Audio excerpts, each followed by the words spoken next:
Mon cher Nicolas Bouzou, tu nous as fait la gentillesse de bien vouloir intervenir devant notre Assemblée générale du CNPA aujourd'hui même.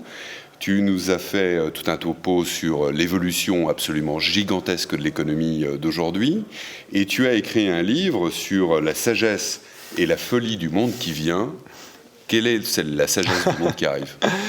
C'est quand même un monde de progrès, ou en tout cas potentiellement un monde de progrès, parce que cette troisième révolution industrielle, donc celle du numérique, de la robotique et de l'intelligence artificielle, elle permet des innovations fantastiques dans le domaine de la santé, dans le domaine de l'énergie, dans le domaine de la culture, et bien évidemment dans le domaine de la mobilité. On est dans un campus ici qui traite des questions de mobilité.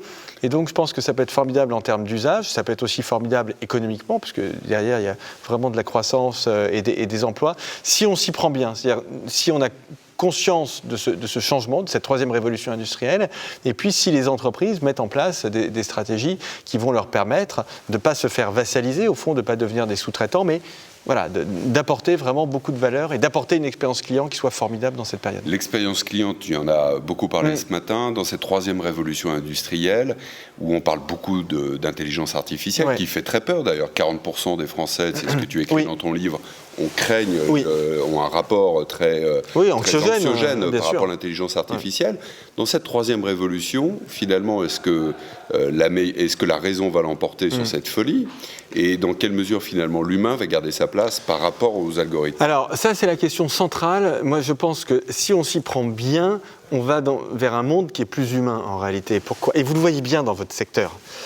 Pourquoi ? Parce que la technologie, elle va pouvoir faire tout ce pourquoi nous, les êtres humains, on n'est pas vraiment fait. Donc tout ce qui est automatisable, tout ce qui est répétitif, tout ce qui nécessite beaucoup de calcul, tout ce qui nécessite beaucoup de mémoire, etc. Les process, ça, la technologie, elle va savoir faire, elle sait déjà faire, mais elle va savoir le faire à des coûts qui seront de plus en plus faibles.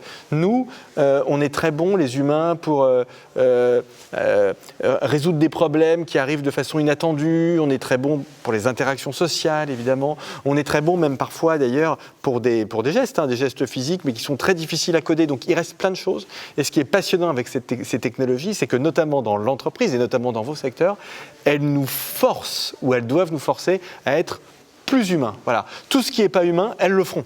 Voilà. Les mobilités, c'est un secteur clé de l'économie française. Il y a très peu de secteurs qui, comme le nôtre, sont confrontés à une combinaison dans un délai de temps extrêmement resserré de transformations multiples. Quel est ton point de vue ? C'est passionnant et central. C'est central parce qu'à partir du moment où l'économie change, la géographie économique change aussi. Et donc la question de la mobilité, elle devient absolument centrale. C'est-à-dire qu'il faut qu'on trouve des moyens non polluants d'amener des gens là où sont les emplois. Donc vraiment ce besoin est un besoin absolument majeur. Et puis on n'est pas arrivé au bout, puisque la métropolisation n'est pas du tout finie. Donc on a vraiment des sujets à l'intérieur des métropoles de circulation, à l'intérieur des métropoles et entre les métropoles. Donc on a dans tous les grands pays du monde des chantiers absolument majeurs. Et puis la mobilité, c'est tout à fait passionnant parce que toutes ces technologies dont je parlais, elles jouent à plein aujourd'hui dans le domaine de la mobilité. Je vais même prendre un exemple qui vous intéresse beaucoup, la question de l'automobile. Moi, je pense qu'au fond, l'obsession de certaines villes anti-voiture est une obsession qui est complètement datée. Ce que je veux dire par là, c'est qu'il y ait trop d'engorgement, qu'il faille moins de voitures peut-être dans certaines villes, peut-être. Simplement, la question, c'est de préparer la ville à la voiture du XXIe siècle. Voilà, la voiture propre, la voiture autonome, etc. Une vision globale, finalement, des questions de mobilité, mais une vision plus segmentée, comme on le fait trop souvent exactement. en France. Et il ne faut pas opposer les transports publics et les transports individuels. Il faut les deux. Les gens ont bien le droit de se déplacer en transport public et en transport individuel. Sans discrimination ou sans emportement prohibitionniste. Mais évidemment. Mais oui, parce que, en fait, si on retire la voiture de nos villes, dans 20 ans, on risque de se retrouver en grande difficulté. Quand la voiture autonome deviendra la norme, si ça arrive, moi je pense que ça va arriver, si on n'a pas réfléchi aux infrastructures, à la façon dont on fait circuler les voitures dans nos villes, on va se retrouver avec des villes et des infrastructures qui seront adaptées au monde d'avant.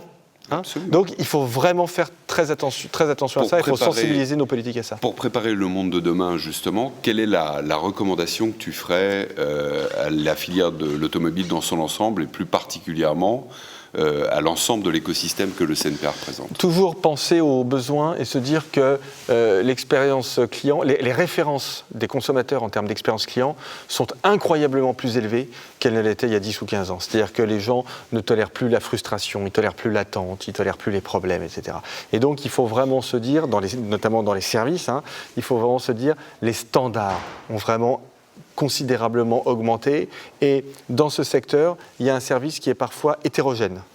Et donc il faut vraiment sensibiliser les adhérents au fait que nous sommes habitués maintenant à faire appel à des entreprises, notamment ces grandes entreprises de start de la troisième révolution industrielle, qui nous offrent des services d'une qualité absolument incroyable, où on peut, si je veux écouter de la musique, je paye 15 € par mois et j'écoute ce que je veux, quel que soit l'endroit, quoi. Voilà, c'est ça la norme.